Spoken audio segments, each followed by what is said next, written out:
Hello and welcome to the Brutal Iron Gym podcast, where our goal is to cut through the BS and deliver the brutal truth about topics related to health and happiness.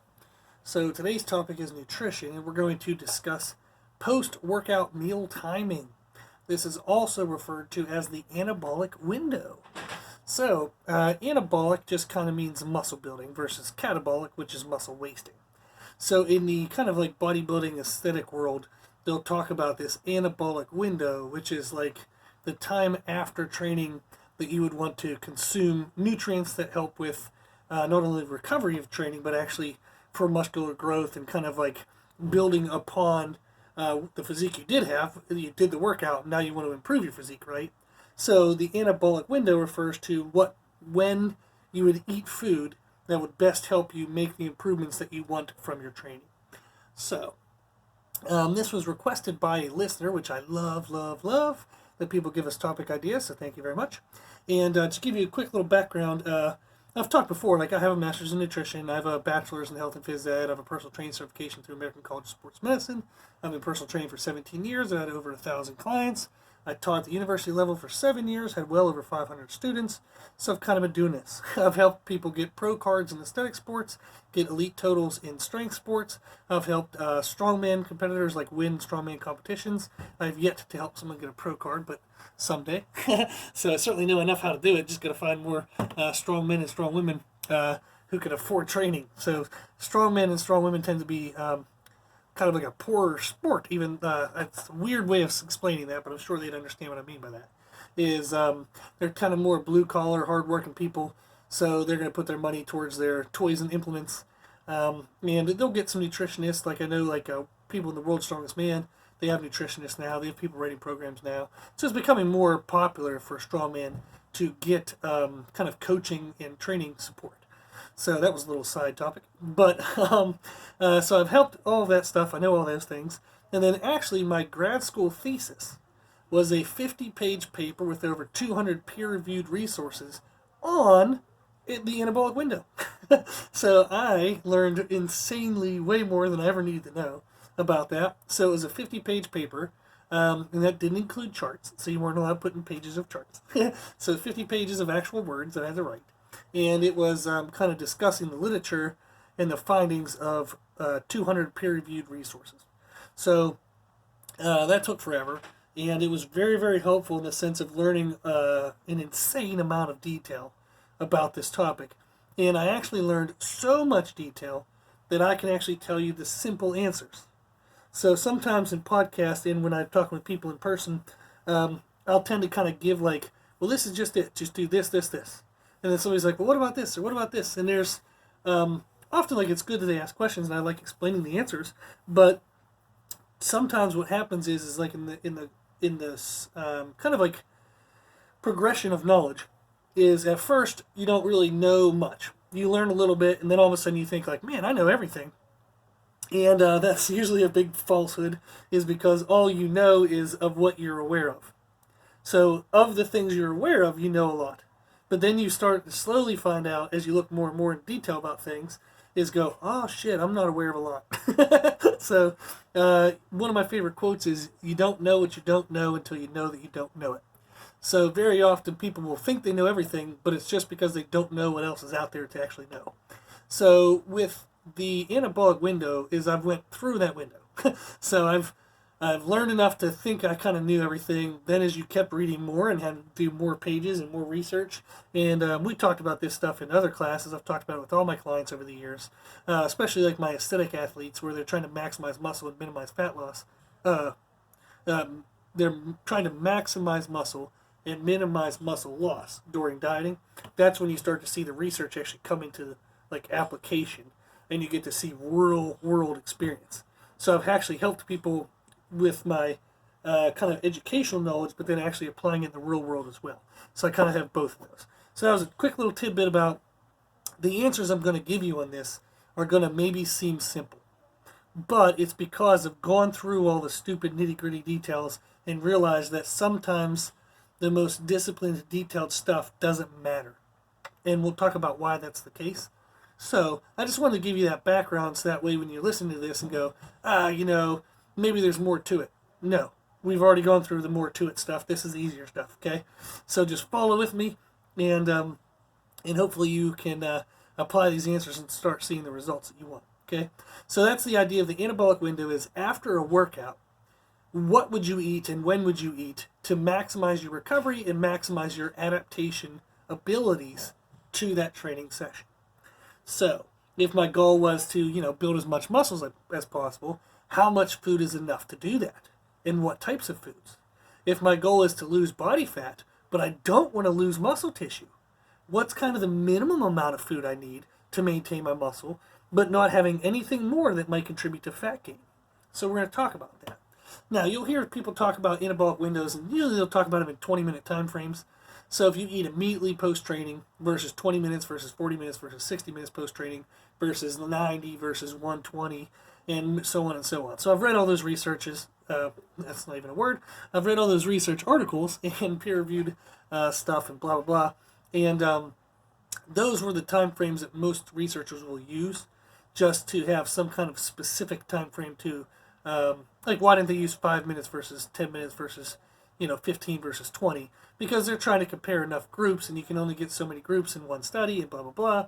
So it kind of just worked to do 0, 20, 40, 60, and then some of them have gone further out from there. So what we're going to talk about in this one is kind of like, we'll just get into it, okay? So what you should do for post-workout meal timing, it first depends on what your goal is. So, and then also that kind of includes how hard or intense your training is. So people with certain goals don't have highly muscular involved training, to where they're not doing stuff that causes a lot of muscle damage. Then people with other specific goals, their training is ridiculously intense in muscle damage. So if you think about somebody who's like a cyclist and they're trying to, cycle 100 miles, there's not going to be a lot of muscle damage involved in cycling 100 miles. There's going to be a lot of physical stress. There's going to be a lot of glycogen chewed up. There's a lot of just work done by the body, but not a lot of muscular damage. So their post-workout meal is going to be different than somebody who did, like, say, a bodybuilder, where they're trying to, maximize as much muscle as they can. Their training absolutely destroys their muscle to the very edge of what's appropriate. So that's kind of the difference of like why we would consider the intensity of training. If one style of training causes more muscular damage, they're going to have a more higher demand for protein and a higher sensitivity to intake time. Okay, so let's go through this. So fat loss with low muscle damage activity, which is most regular people just looking to lose weight, meaning that they might even lift weights and do like resistance style training, but they're not very strong. So maybe they're only pressing 20-pound dumbbells for chest presses, maybe only doing rows with 20-pound dumbbells. They can kind of do body weight squats or some goblet squats, hold like maybe a 20-pound kettlebell or 20-pound dumbbell, but they're not squatting their body weight. They're not, doing crazy super intense stuff. So that type of training is, do they need to take a protein shake to the gym and make sure that they consume their protein immediately upon finishing their workout? Not really. So this is one of those things where, again, we're going to get into the details, and you guys can kind of just, I would say, take what I say and, compare it to other things. Look up other people's information and kind of find the common threads and see what you feel with that agrees with your opinion and your thoughts. So if somebody's wanting to lose weight and they kind of do general training, but it's not sport specific, they're not an athlete, they're just kind of going into the gym and roughing themselves up a little bit to burn some calories. So they don't really need to waste the money on protein powders for post-workout. Now, sometimes trainers will tell you that because they don't know any better, or they're the ones selling you the damn protein powder. People at GNC will tell you that because they're the ones selling you the damn protein powder. So don't listen to someone who has a financial gain based on whether you have a supplement or not. That's not the best person to listen to. Now, you can get their opinion and compare it to others, but they're not a sole source of information that you should look for. So in these cases, with people with that, like they're just trying to lose weight, they do general training, they come into the gym, they work out, 2 to 3 to 4 times a week. They're trying their best, but they're not elite athletes. We typically just tell them to eat a meal within 1 hour post-workout. So they're going to come into the gym, they're going to burn up some calories, burn up some stored carbohydrates, which is glycogen, which is kind of like energy in your muscles. So it's like gas in a gas tank, but the gas tanks are in your muscles, and they're filled with carbs. So that's glycogen. And their training would have caused some protein, like muscle damage. So they're going to have some protein requirement, but it's not such an insane amount of damage that everything's so sensitive. So do they need to spend, $40 a month on a protein powder? No. So just go home, eat your next meal within 1 hour of training. Okay? That's going to give you enough kind of protein and nutrients to recover from your training and have you ready for the next day. Now, if you're struggling, if you're in that category and you're struggling with recovery, then sure, you can maybe add in a protein shake after your training and see if that helps some. But I would argue that 99.99999% of the time, that person is typically making some other mistake in their nutrition. So in podcast 41, called Diet Right, What Matters Most, we've discussed what are the most important components of like a diet or nutrition. So calories are the most important, protein intake is the most important, meal timing is third most important, and then fourth is kind of nutrient quality. So whether you're having white rice versus brown rice, or wheat bread versus white bread, or organic or non-organic type foods. And number 5 is kind of everything else, so supplements and whatnot.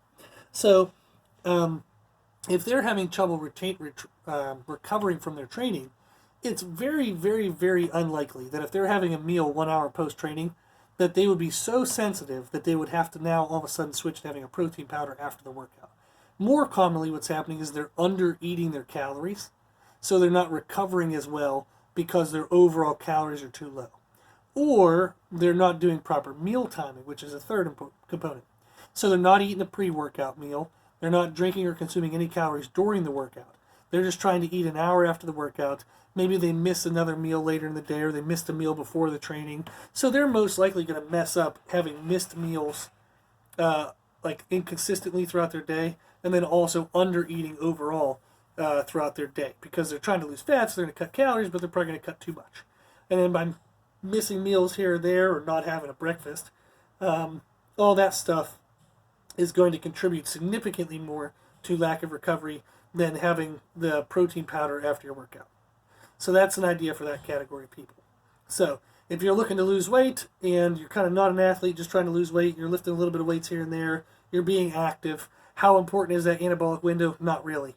Just have a meal 1 hour post-training, and then make sure you pay attention to the stuff in podcast 41. Make sure you're having the appropriate amount of calories for fat loss, not obviously overeating, which would prevent fat loss, but not undereating, which prevents fat loss as well and makes you feel like shit all the time. And then make sure your meal timing is appropriate as well. So you got bigger fish to fry than whether they're having protein after your workout or not. Now, people who want fat loss, and they're doing it through high muscle damage activity, which is like contest prep for aesthetic athletes. So somebody wants, I want to save every ounce of muscle in my body, but I got to strip all this fat off so I can look like a lean, mean, fight machine kind of thing. So there, how important is your anabolic window?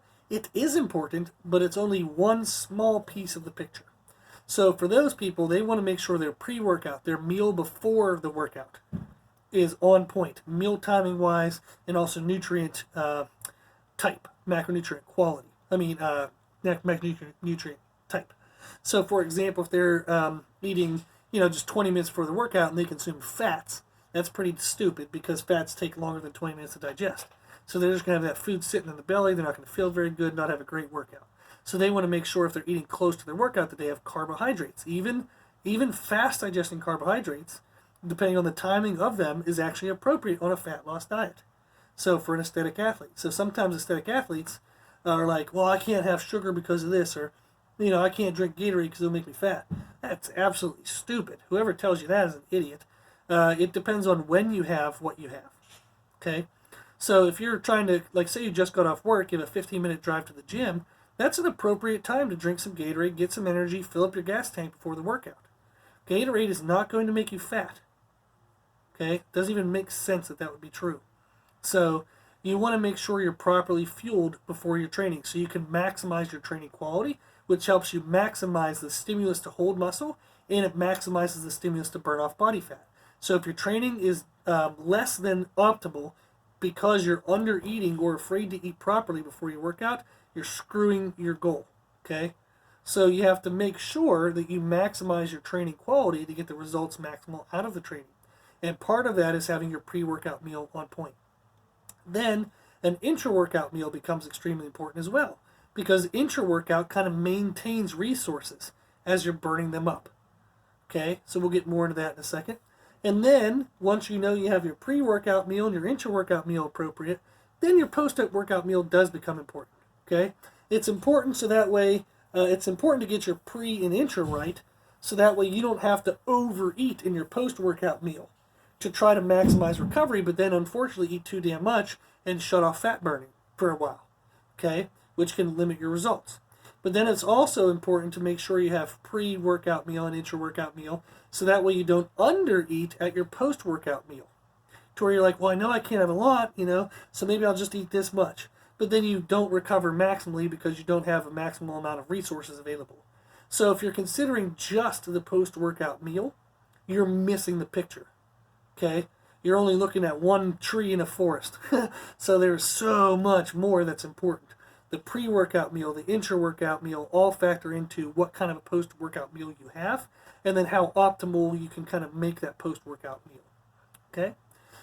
Now, if your goal is strength, but you don't want really any muscle growth, so you're at the top of a weight class, or you're trying to limit it in what you can weigh, but or just aesthetics, like you want to be super strong, but you just don't want to be any bigger. Okay? Then the pre, intra, and post-workout meals are all, again, super duper important. But at your post-workout meal, you would very much limit carbs and fats. So you'd kind of just have protein. So that way you didn't have too many calories sitting around that might contribute to too much muscular growth. So this is hard to get into the exact nitty-gritty details of how many carbs and fats and proteins you should have. But in general, what you need to do with your protein is we have podcast number 33 that talks about how much protein do I need. And depending on the style of training you do, it's anywhere from 0.6 grams to 1 gram per pound of body weight. So go listen to podcast 33 to find out where in that range you fall. Then if you take that protein amount and you divide it over all of your meals of the day, okay, relatively equally. So you can have a couple meals that are a little higher, a couple meals that are a little lower. But you want to have the protein pretty much spread throughout the day. That's how much protein you should have in your post-workout meal. Is kind of whatever is appropriate for the rest of the day. So yes, there's more muscular damage at that moment, post-workout, but it doesn't mean that your body can process protein really any faster than what it does normally. The need for it is higher, but the processing faster is not faster. So what's more important is to make sure you have adequate amount of protein, like have enough, but then again, in 2 or 3 hours, you eat more. In 2 or 3 hours, eat more. So muscle damage, especially from very intense workouts, I mean, that can take 24 to 48 hours to even 72 hours to heal. So it's not like the one meal you eat 1 hour post-training, or 20 minutes post-training. Again, it's only one tree in the forest of meals that are important. So your next 8 meals might factor into recovery. So yeah, you can optimize that first meal, but then if you skip the next meal or you undereat at this one or you kind of eat 2 hours late compared to when you should have eaten, you're just screwing up the rest of the healing process. So it's important not only to get your post-workout meal in, but you have to have your pre and intra. We talked about why. And then you have to make sure your next meals during the whole recovery period are optimal. Okay? And then what if your goal is max strength, max muscle, like you want to be kind of like the best of the best of the best? Then you have to look and pay attention to all factors. So everything discussed in podcast 41, calories, protein, macronutrient, quality, and meal timing. So you have to pay attention to all that. Then you also have to make sure you have a pre-workout meal correct, an intra-workout meal correct, and a post-workout meal correct. So that's what we've talked about so far. So now we know kind of a general idea. Let's go into kind of the specifics of each one. So a pre-workout meal. The idea of this is to go into your training with kind of a full gas tank. You're fully ready for an awesome killer day. You're going to have a great workout, and everything is kind of set up to do the best you possibly can. Podcast number 249, we discuss meal timing, and that'll have the concept of a pre-workout meal included in that podcast. So podcast 249 is where you can learn more about a pre-workout meal. Okay?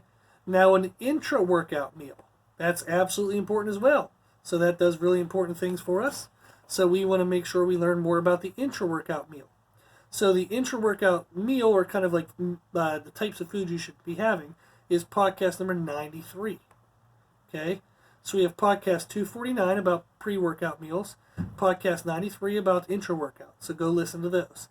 If all you listen to is this one about a post-workout meal, again, you're only looking at one tree amongst a forest. So make sure you look up the other stuff as well. Now, for the post-workout meal, your goal is to have just what's needed to provide enough protein to start the recovery process, okay? And then just enough carbs and fats appropriate for whatever your goals are. Now, that's where it's going to get harder for me to give specifics because there's 1,000,001 people and there's 1,000,001 types of goals. So some people want to get leaner, but they want to build muscle. Some people want to get leaner, but they don't care if muscle grows or not. Some people want to get leaner and actually lose muscle. So I've worked with females like post-college sports, where maybe their college sport required them to have big, thick thighs, and they don't like thick thighs. So we've actually stripped muscle off of them on purpose. So that's why it's hard for me sometimes to give you answers because everybody has a different answer. The post-workout meal, how much protein should we have? Again, listen to podcast 33. Find out how much protein you're supposed to have in your day, divide it out, and that should be your answer for your post-workout meal. Now, how many carbs and fats should I have? That's kind of hard, again, to answer, so you can listen to podcast 249, which is the meal timing one, talk more about that. Because if this is, like, say you're training in the evening, and you have one more meal to go, that's it. You're going to go home, eat a meal, and go to bed. Well, then you have to be careful about how many carbs and fats, or even if you should have carbs. Because carbs are just basically putting gas in the gas tank.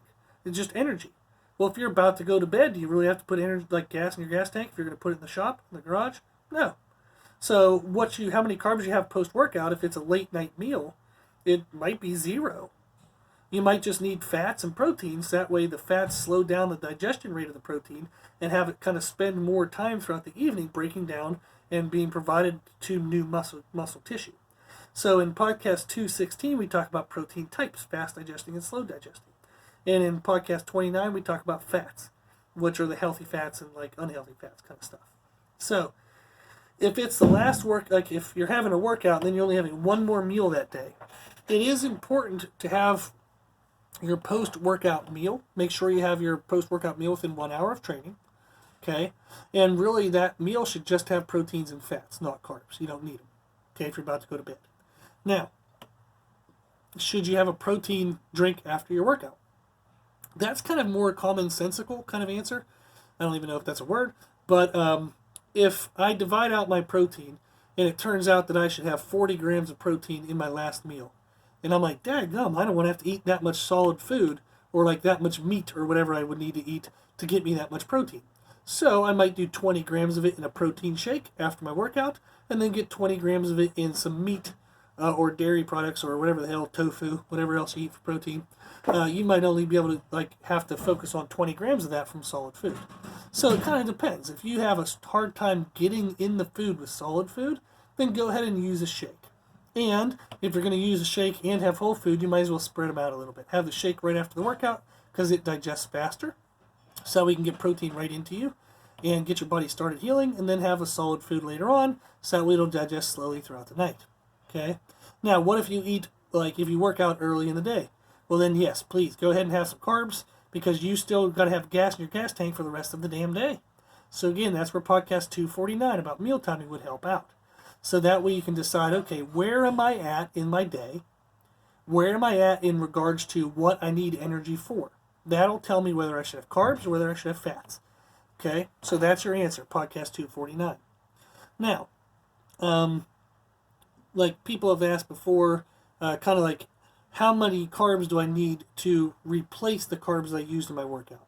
So the carbs that we have stored in our muscles, which is kind of a gas in the gas tank of our muscles, that's referred to as glycogen. So when you eat carbs in your food, it combines with water and sodium and makes a structure or compound called glycogen, and that is going to be in your muscles, and that's what you use for energy during weight training. So somebody might ask, how much carbs do I need to replace my glycogen? That's going to actually be a whole different podcast that's coming after this one, so that'll be in our next nutrition podcast because it's kind of too long of an answer for me to try to include into this one, okay? So if you're trying to figure out how many carbs should I have post-training, check in with our next nutrition podcast, okay? So, some things about like clients and stuff that we've seen in the past is, like, in my past, I used to overeat my post-workout meal, so I'd work out and then go home and eat a pizza, like a Domino's pizza, and be like, oh, it's going to get me, the most muscle, blah, blah, blah, blah, blah. I was clearly just overeating. I didn't need 3,000 calories after my workout, so it just made me fat. So basically what you're trying to do is if you eat a pre-workout meal, which you should, okay, have a pre-workout meal, it fills up your gas tank. Then your intra-workout meal helps you kind of manage the depletion of your gas tank. Then after the workout, you're trying to just replace the calories that's missing in the gas tank. Okay? So that's how much we should eat. Is it just kind of depends on how much you use. So that's why, like we said, if somebody's like fat loss based and they don't do very aggressive, intense training, they don't use many resources. So them having a protein shake afterwards is kind of a waste of money. And so that's kind of like what we're looking at is what do we do in our training? That tells me how intense or how important or how much volume should be in my post-workout meal. So if I have very aggressive training and I beat the shit out of myself when I'm in the gym, then I'm going to need more protein and more carbs and fats, like depending on which time of the day I'm eating, okay, carbs or fats, but I'm going to need more at that workout, okay, at that meal. So that again is factored into our daily protein requirement. So when we listen to podcast 33 and it talks about anywhere from 0.6 to 1 gram per pound of body weight, if you have very intense training, then you're going to be factoring up closer to that 1 gram per pound of body weight. So again, if that's your goal, okay, and that's how you train, so maybe you weigh 200 pounds, so that means you have to eat 200 grams of protein. If you divide that up over, say, 4 to 5 meals, that tells you how many grams of protein you should have post-workout. Okay? So, that's, I hope this was helpful, even though it was very kind of general. It at least gave you the context of the importance or the significance or the role of a post-workout meal. Okay? Now, timing, like we said, is how sensitive is it, whether I have it 1 second after my training or whether I have it 20 minutes or 40 minutes. In general, if we cause muscular damage, then we want to put stuff in our body to help us fix that muscle, kind of the sooner the better. So, if I have somebody who's a pure bodybuilder, we're actually going to have protein in their intra-workout drink. So again, that's podcast 93. So that way they're not going into the post-workout meal completely empty and then going, oh my God, I have to shove all this protein in my face. Don't get that bad. So make sure your pre-workout and your intra-workouts are correct so that way you don't need as much sensitivity. You're not as sensitive to the importance of the post-workout meal, okay? So, in general, should you eat 1 hour or sooner after workout? Yes. Okay? Now, if eating immediately after the workout is kind of annoying for you, you're like, I don't know, I'm just kind of, my stomach doesn't feel good, I never feel hungry right after my workout. Okay, we'll wait up to an hour. If you can't eat within 1 hour, then yes, you probably have to go to some type of drink, like a supplement, like a protein drink. It would be better to have the protein drink than it would be to wait longer than 1 hour. Okay? So that's generally my recommendation I have people do, is if you're general population just trying to lose weight, just eat your next meal 1 hour after workout. Okay, within 1 hour after workout. If you're a strength athlete and like you want to have good muscle tissue, but you're not a bodybuilder, so you just want to get stronger and make sure you have adequate amount of muscle, then I would go ahead and have some a meal immediately after the workout within like say 20-40 minutes. Or if I can't get to a good sized meal, like a couple 100 calorie meal post workout, then I would want to make sure that I have like a protein drink around just to make sure I get something in me before I sit around and do nothing and don't maximize my recovery process. Now, if you're a bodybuilder, you already would have peaked out the importance of your pre-workout meal. You would have peaked out the importance of your intra-workout. And then post-workout, go ahead and have some whey protein immediately after the workout. Now, do you add sugars to that? Because sometimes people will say, well, if you add simple sugars, it helps digest the protein faster. Again, that's one tree amongst a forest. It depends on your goal. So if you're trying to step on stage and own a pro card, sure, go ahead and throw it in. Make sure you adjust the rest of your calories throughout the day appropriately, and make sure you only put in the caloric amount required for the type of activity you just did. So, do I need 50 grams of sugar post-workout? Probably not. That would be unnecessary. But throwing in 10 to 15 grams might help my protein digest a little faster. Sure. Just make sure you account for those calories in your daily totals. Okay, this might have been too general, so if anybody has specific questions, please email us, brutalironjim@gmail.com. We'll be happy to give you the specifics, please. Okay? But hopefully it was helpful, gave you some good insight, give you some good